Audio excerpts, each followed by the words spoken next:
Welcome to the Essence of Leadership. And I'm totally thrilled today to be interviewing a guru in this entire field. And as you know, the purpose of these interviews is to support you in becoming the leader that you were destined to be. But along the way, most of us got sidetracked to some extent. And when I ask the average person, to what extent do you see yourself as a leader? Most people say, I don't. Now, it's rather interesting that somebody that could be a parent, could be a sibling that influences somebody, could be a child that influences their parent, could be in the corporate world that influences a client or influences their superiors, or somebody that reports to them might not see themselves as a leader. And that's what we want to shift. If you do already see yourself as a leader, we just simply want to improve your capability of being as effective as the preferred leader actually could be. And today, I have the master, the essence of leadership with me today. And the reason I'm saying that is leadership has everything to do with being present, with being empathic, and with communicating in a way that the other person doesn't only feel valued, but feels heard. So I am very happy to introduce you to Bill Stierle, who I consider to be a guru in this field. Bill, are you there? I am. Warner, thank you for the wonderful introduction. And I feel like it's really something to handle the guru label and the acknowledgement when from somebody that has climbed so many mountains and has been throughout the world as the adventure and risk taker you are. And I consider you the top of your field, which you kind of are. And that's and leadership is one of those things that we need to do and claim as a human being through our communication. And that's the reason why I'm on this call with you to kind of bring the skill and mastery and some of the wisdom that I've collected over the years, so that you and your listeners can really get a chance to see where their type of leadership is and how can they make leadership improvements. Imagine what it would be like, with a little bit of skill and experience and mastery, to hang out with you for a while or hang out with me for a while to learn how to really get that next level of improvement in a person's communication and leadership skills. So I'm an open book. Ask me any question you like and let's have some fun. Yeah, let's have some fun. And I know we will, given who I know you are, because we've known each other for some time. Tell us a little bit about your background, Bill, and what brought you to being at this peak. I really would say your excellence. Well, I really appreciate the question. The thing that causes human beings to move into action is to create a motivation, something that's going to really help them. And one of the key things that I support people to do is to cultivate curiosity. And curiosity means you got to ask good questions. And you can't ask questions that are not very good. If you ask questions that are not very good, they're going to fall flat. They're going to go numb. They're not going to do much. So for me, what started my journey is I asked 3 really good questions. And when I asked those good questions and started poking a stick at those questions, I had 3 really good mentors show up to provide support with those answers. So far, so good? Perfect. Question number 1, why do people think the way they do? That was my question. And when did I ask that question? I was about 24 years old, teaching an anatomy and physiology class in high school and coaching a state championship football team. And I had this thing that showed up. It says, why do people think the way they do? Why do my students think the way they do? Why do my players think the way they do? Why are they thinking the way they do? Why is this player here? Why is this student getting a C instead of an A? Clearly, they can articulate the concept of to get an A, but they can't do the testing that requires them to get an A. What's going on there? So by asking that question, I got a chance to connect with a mentor through researching how to get learning to get, how to get performance to do better. And my first mentor was a gentleman named Ned Herman, who developed a survey called the Herman Brain Dominance Instrument. Now, there's a lot of different thinking tools that are out there, but this one I like the best because the vocabulary is the strongest and clearest out of the other models. It's easiest to use. It's easiest to understand. And leadership then through this model gets to be demonstrated by what language does a different type of leader use, because there's different types of leaders. And so the good news is leadership through vocabulary can be developed. It's a skill. It's something you can gain confidence on. But guess what? It's not enough, that thing, because we'll go further into that rabbit hole about thinking leaders and what type of leader thinks a different way in a few moments. Question number 2 then started to emerge.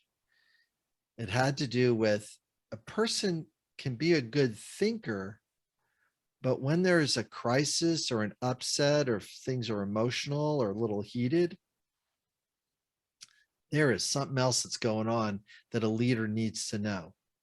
And that has to do with the question, why do people behave the way they do? Thinking is the first question. Behavior is the second question. Why do people behave the way they do? So what wound up happening is I knew a lot about this thinking part, but this behaving part, that was important because emotion and motivation is really tied to the behavior, not as much to a person's thinking. Isn't that weird? But it's the way it works. So the second mentor that showed up was a mentor that really created a model that allows a person to not only understand the motive of another person, but understand the motive of oneself. Not only to see the language or the actions another person has or does, but knows what to say to that when there's an upset.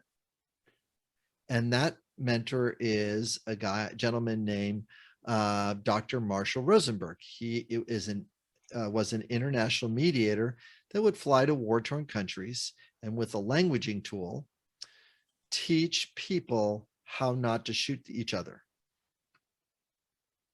What do you mean not shoot each other? Well, if somebody is saying something and escalating conflict, a leader's got to know what to say next to reduce the conflict so nobody gets hurt. Why do we need to hurt somebody when we just need to talk to somebody? Communication instead of violence. What a concept. So if somebody's in disagreement with us, we need to let them know they've been heard and let them know that they're getting empathy for their upset. Now, what does empathy for an upset means? Well, there's certain words that work towards empathy and certain words that do not work that people think are empathy. And it's good, and a good or an excellent leader needs to develop that skill so they can handle any sentence that is being said in their direction. Any sentence. Can you imagine that? Any sentence? I can de-escalate any sentence? And that answer is true. So would you like an example of that, Warner, or would you like me to finish the last part of the story? What would you like next? An example? Both. Both. Okay. All right. So we'll come back to that. We'll leave it as a cliffhanger then. So what we're going to do after the third part of this story, because the third part is it has to do with the third question. First question is, why do people think the way they do? Why do people behave the way they do? And the third question is, how does a person's belief affect a person's thinking and a person's behaving? How does it do those two things? So our beliefs, our biases, our imprinting from our parents, our culture, our society, our expectations, our teachers, are all influencing our beliefs and our biases and our fallacies. Do you know that we have a lot of things in our head that are not true? You You bet. know, you know. So let's do one of those beliefs and biases that aren't really true. Is it okay if you and I do one of those? Absolutely, please. Okay, great. Have you ever heard that carrots are good for eyesight? Have you ever heard that? Absolutely. It's common Now, knowledge. and it's common knowledge, right? Do you know it's not true? Now look at everybody's going like, wait, it's not true.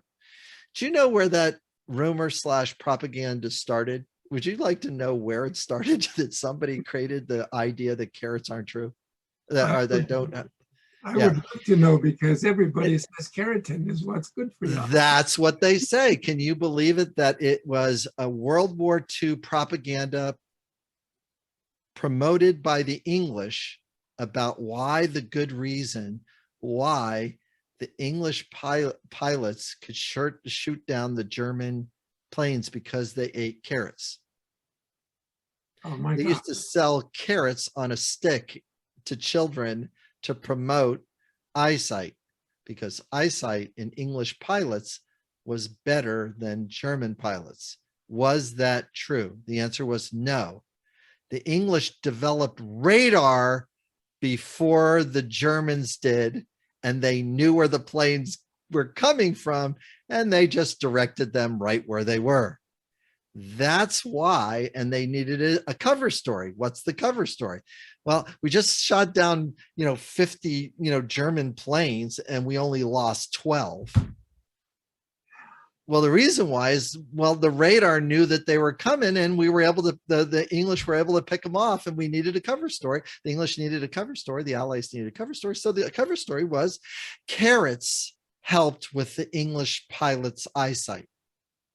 Oh my gosh. Now, Just how many other myths we believe, now, especially when you get into politics. And we weren't. you are making my day right now, because guess what?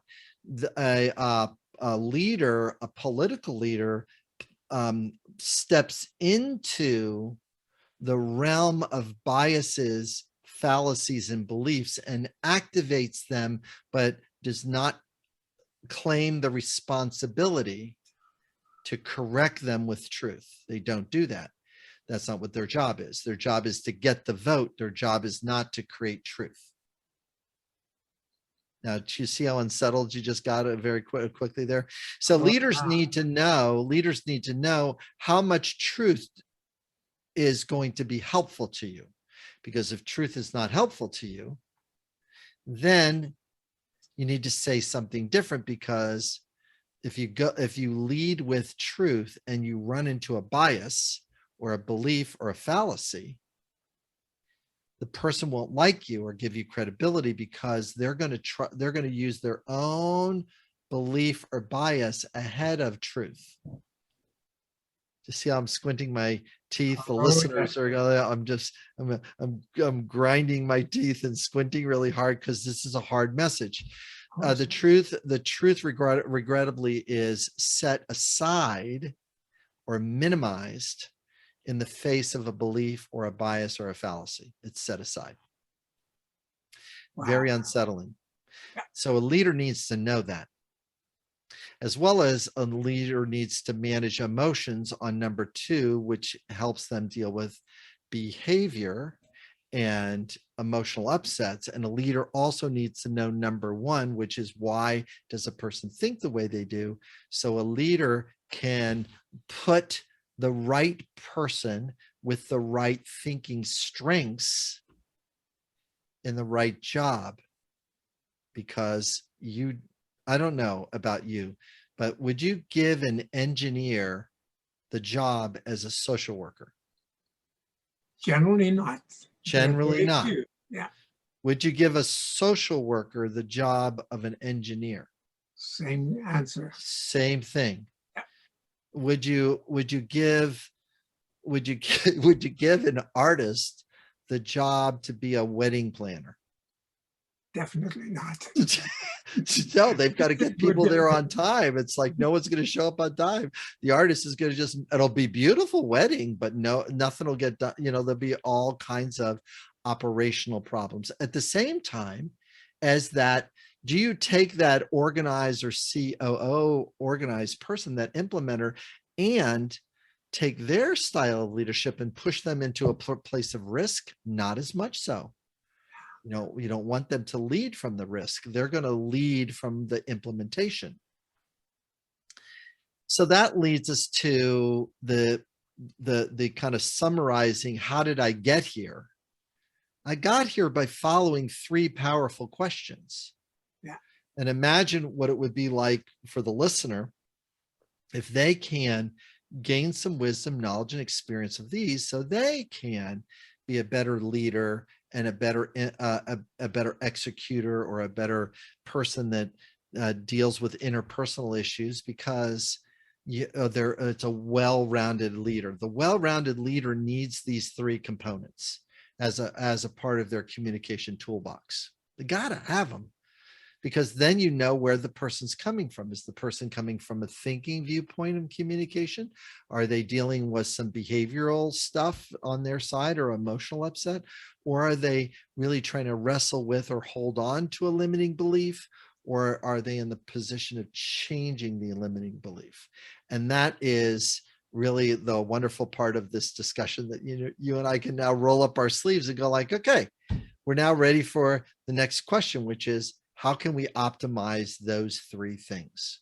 And what do you think your listeners need to know about leadership in reference to those? Because that's how I got to where I am right now.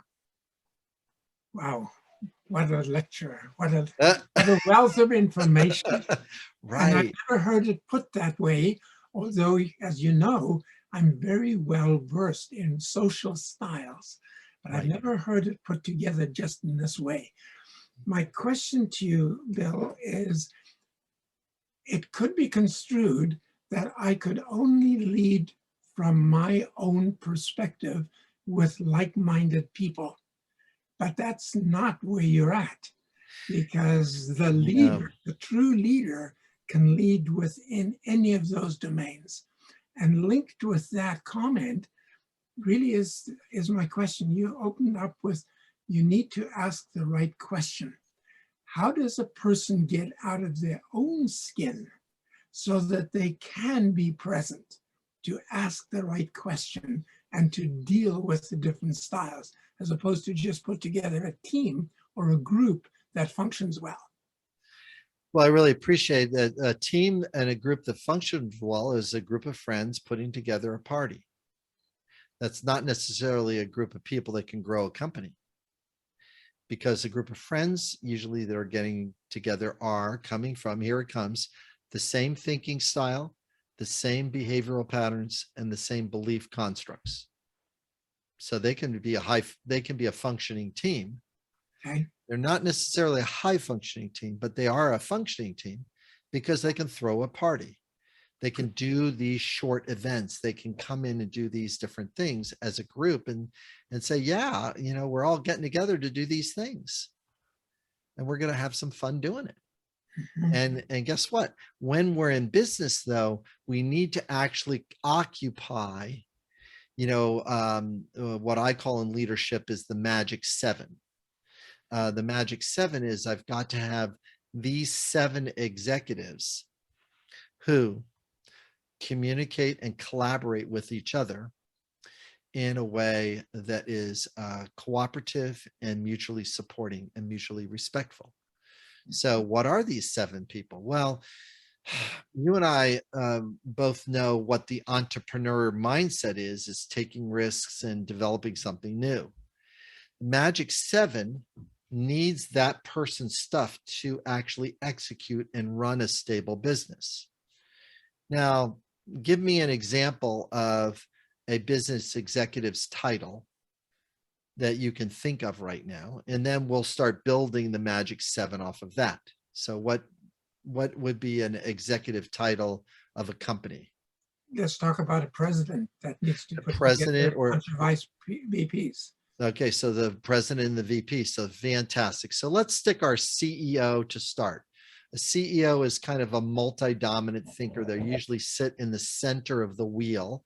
They're kind of like, where the axle comes into the wheel, and all the other executives have got to go around this CEO's leadership and president's leadership. Okay, so now we have one of the seven. Okay. Who do they put in charge of the finance? What do they call that person? Usually a treasurer or a Right. Treasurer or finance or VP of finance or CFO, yeah, right? Chief yeah. financial officer. Okay, so now we have the financial person measuring the numbers. Mhm. Okay, now we have 2 out of 7. What other executives does a business have? What would you say is another one? Operations manager. Operations. So that's the person that's got to implement. So that's the COO. That's the operations officer. So I have my CFO at finances. That's my logical, rational person. And then I have my COO. That's really a very good implementer, follower of directions, gets things done on time, is safe in their orientation. Yeah, they're pretty good about that stuff. Okay. Any other, what's some other positions that you can think of? Sales, marketing, Sales, HR. marketing, fantastic. So sales are going to be somebody that talks nice to people at least, but also gets a paycheck.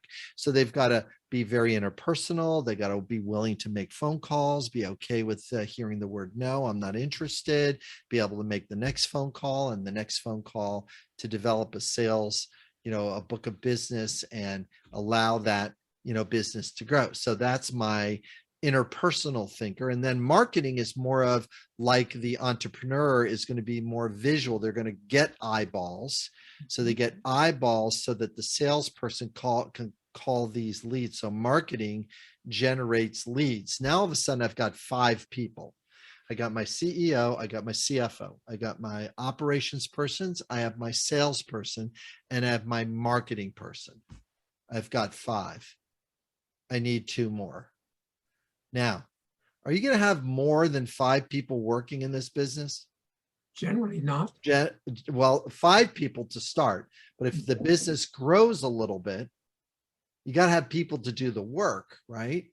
You got to have other people. Oh So yeah, those level. the next level. So who's going to manage the next level and hire? That's my VP of human resources. The person that's going to hire talent, my talent manager. That's what human resources does, is get the right person to do the job so that these people, my salesperson, sends them to buy the product. Well, they're not going to talk to the salesperson again. That person's got to deliver. You see what happened now? Now I've got my people person in place. And now all of a sudden I've got to also track my data. Now I need the other person, which is my chief technology officer or CTO or CIO. Now I have 7 leaders. Mhm. They're all thinking very differently. Mhm. The CEO's in the hub of the wheel, and they're all spinning around taking messages from the CEO. Mhm. Do you see how we just built a leadership company in less than 5 minutes? Right, but the key here for me is what what evolution does the central figure, the CEO, the CEO, no, CEO. CEO, yeah, the CEO need to go through to interact effectively with all of these different styles? And the same question relates to a parent that has more than 2 or 3 or 4 kids, more than likely with different behavior styles. How do they interact effectively, appropriately, inspirationally with those kids? In other words, get themselves out of the way. There's 2 options. Okay. There's 2 ways to do it. Number 1, recognize that there's differences and learn the languages of the other different thinking or leadership styles. I got to learn my 4 different kids having the 4 different viewpoints, and I've got to pick different words for different kids. And the kids will get a little mad at this. They'll say, that's not fair. You punished me, but you didn't punish, my brother. And the answer is, yeah, that's a different kid. If I punish them, I'm going to get pushback. But if I punish you, you'll never do it again. So I'm really going to do that. You see what I mean? It's like, I'm going to give a different motivation to one kid versus the other kid. All right. That is one way to do it, is I learn how to speak in these 4 different ways. Next thing is, have a good business partner that takes half of the communications. There's many times that 2 owners will make up the CEO, they're co-owners, and one person just talks to the finance and the operations person. The other person just talks to the marketing and the sales and the human resources person.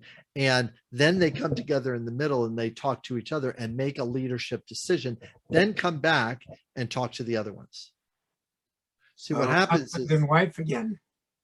Husbands and wives can do that if the emotions are low, and if they are in that collaborative, cooperative position, they can handle the opposite narratives. They can communicate, I'm taking care of this, you're taking care of this. I'm taking care of this, you're taking care of that. And then what winds up happening is there's a better and cleaner collaboration that is able to take place between those partners. And so it really starts with understanding and knowing, but then integrating that knowing into not just behavior, but also into motivation, and recognizing that I need to shift from my natural style from time to time. That's right. Within 2 hours, 3 hours of my coaching process, I help an individual reduce 1/3 of their conflicts. Wow. And save 33% of their time. Because as soon as you know where the thing's coming from, it's like, why are you fighting that? Stop fighting it and step into it. Step into it, but I don't want to do it that way. I know you don't want to do it that way, but they want to do it that way. So why don't you let them do it that way and they get it done for you? Oh, I guess I could do it that way. Leadership sometimes is really defined by a very primary word. One word can get it done: delegation. But why don't people delegate? Warner, why don't leaders delegate? Why don't they do that? Why don't leaders do a better job of delegation? Why do they think they have to do it all themselves? Many leaders do. They do way too much. They put too much on their plate. They get spinned out. Why do they do that? Do you happen to know the answer? Because I know I do. Why do leaders not delegate more effectively and more efficiently? Why do they not do that? What do you think? My answer to that, from what I've learned on the mountains about myself, is because they don't know who they are. They're not congruent with themselves. Step number 1, you're right on target. Step number 1, they don't know who they are. Therefore, they overstretch into areas they don't belong in. So great. That's a good thing. So what do you think the second thing is? So they don't know who they are, and that why don't they delegate? The other first part, and I'm aware of time, and we could go on and on here. We could go for another 2 hours at least, but go ahead. Yes. What I'm keenly aware of is knowing is the first step, but it is not the be all and end all until it is actually integrated and utilized appropriately relative to the situation, always with the idea in mind of supporting the other person to excel. Okay, so supporting the other person to excel. I'm going to now give a hypothetical for you, and it's going to make you wiggle in your seat. Okay, so be ready to wiggle. That's what learning is all about. All right, so Warner, you have climbed many mountains, and one of the things that happens when you climb the mountain is, my guess is that you don't do it alone. Is that correct? Most of the time, yes. Some people do solo. I have not done, actually, twice I've soloed.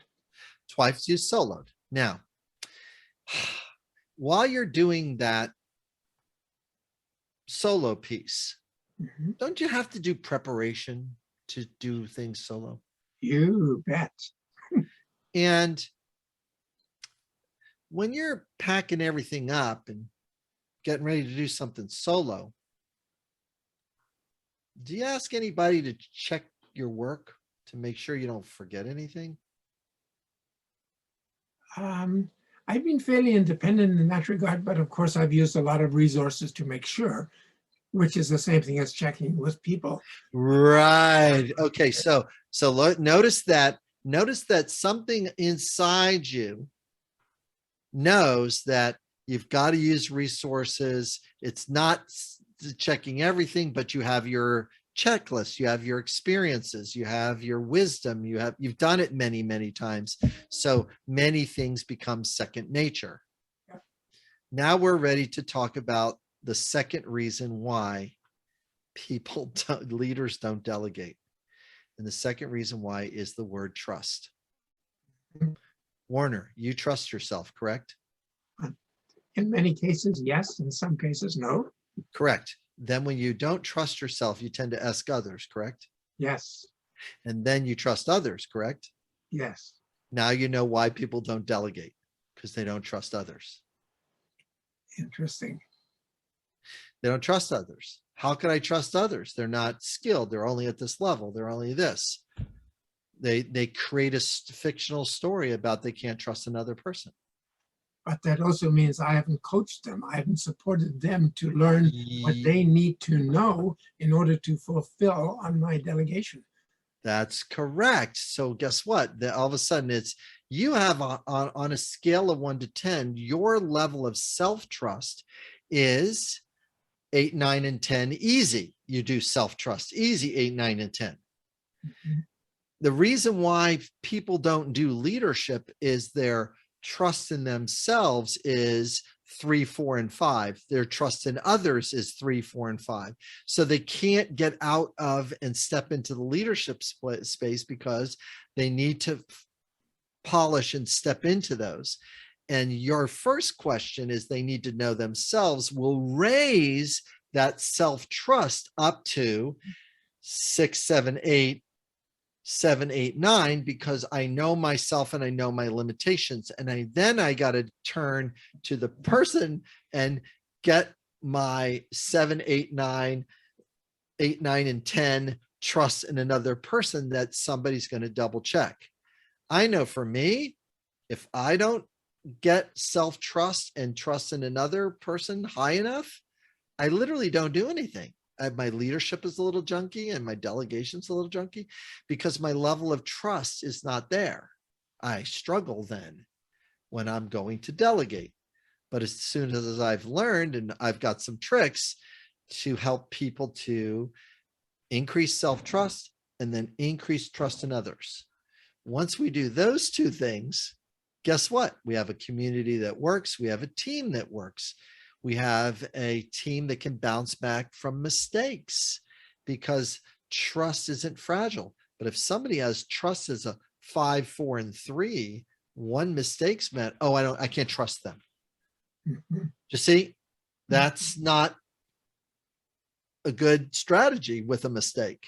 Mhm. Because then all of a sudden it's like, I gotta step into trust in a whole new way then. So our conversation and our start of our call today has been about the 3 elements. Can you trust a person's thinking style? Can you trust a person's behavioral style and know the vocabulary to manage emotions? Imagine what it'd be like to have them manage emotions. And number 3, be ready for beliefs and biases that are getting in the way. Carrots don't help eyesight. It's propaganda. It's a false message to gain advantage over an enemy at that time.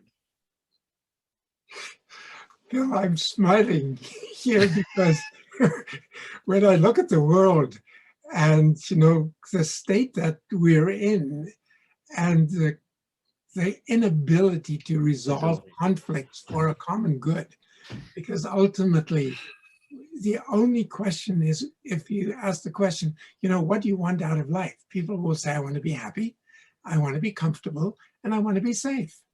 And if that's the motivation for people in general, why aren't we focusing on that? Because that's not actually, those are not enough. Happy is not a good target.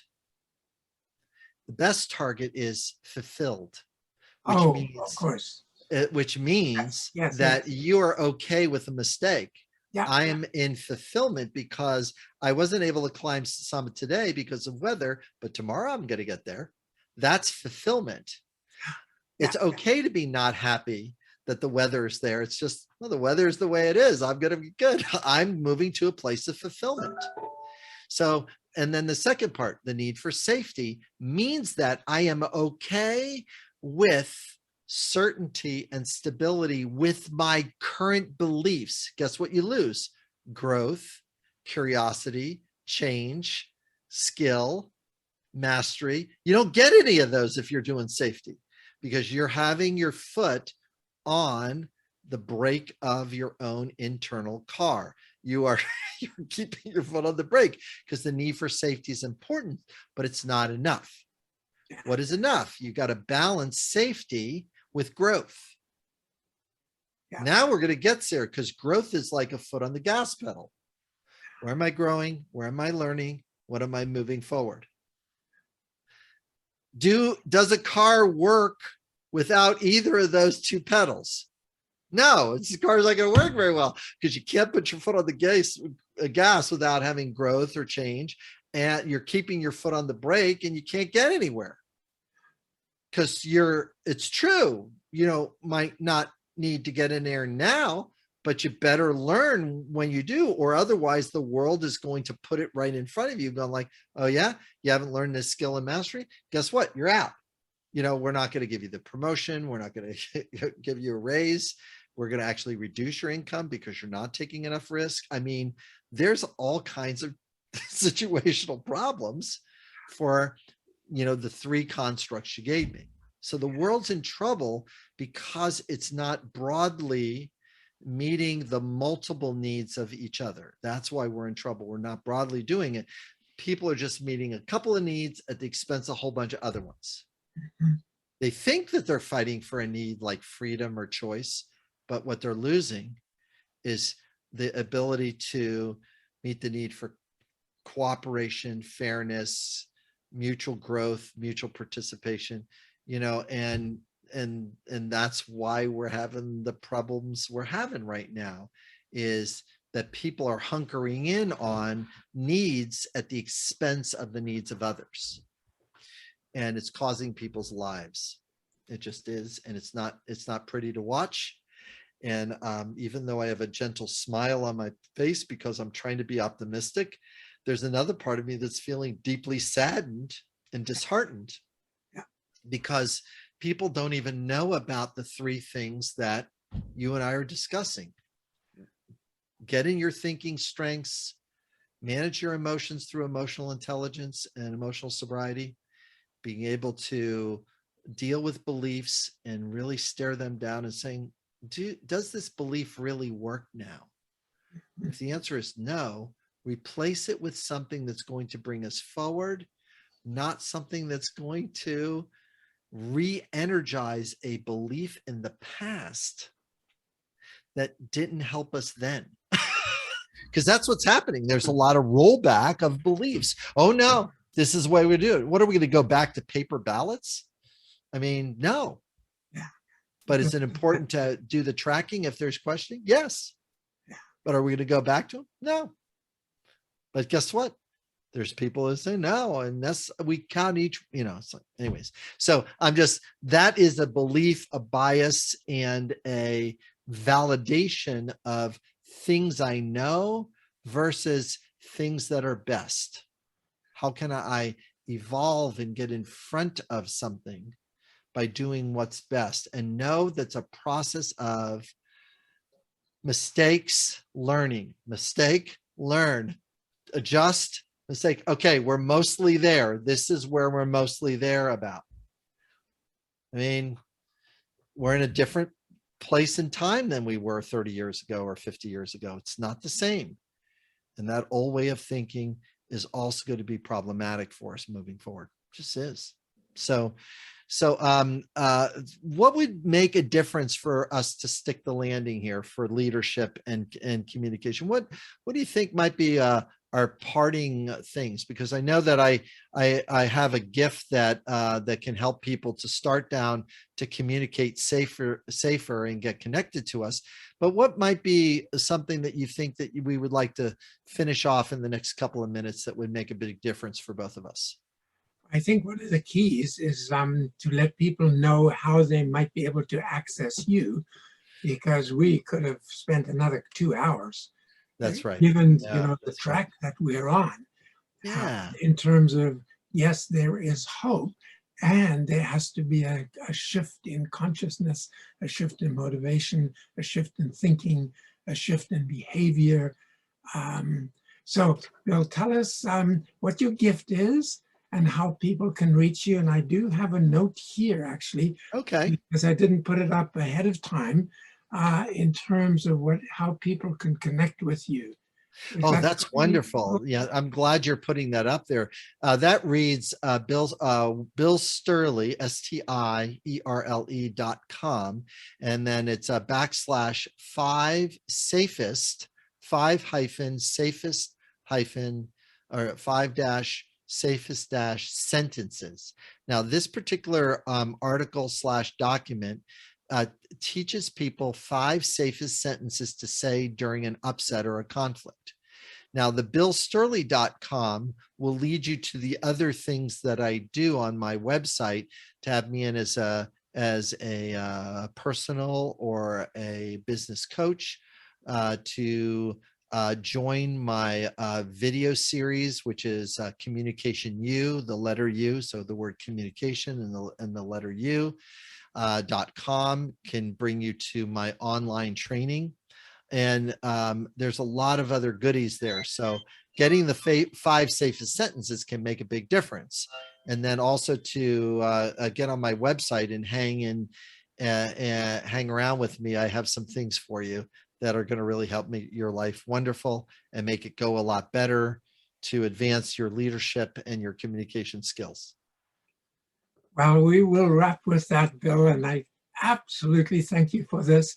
I have never yet got in communication with you without having learned, and it's not something, it is a ton.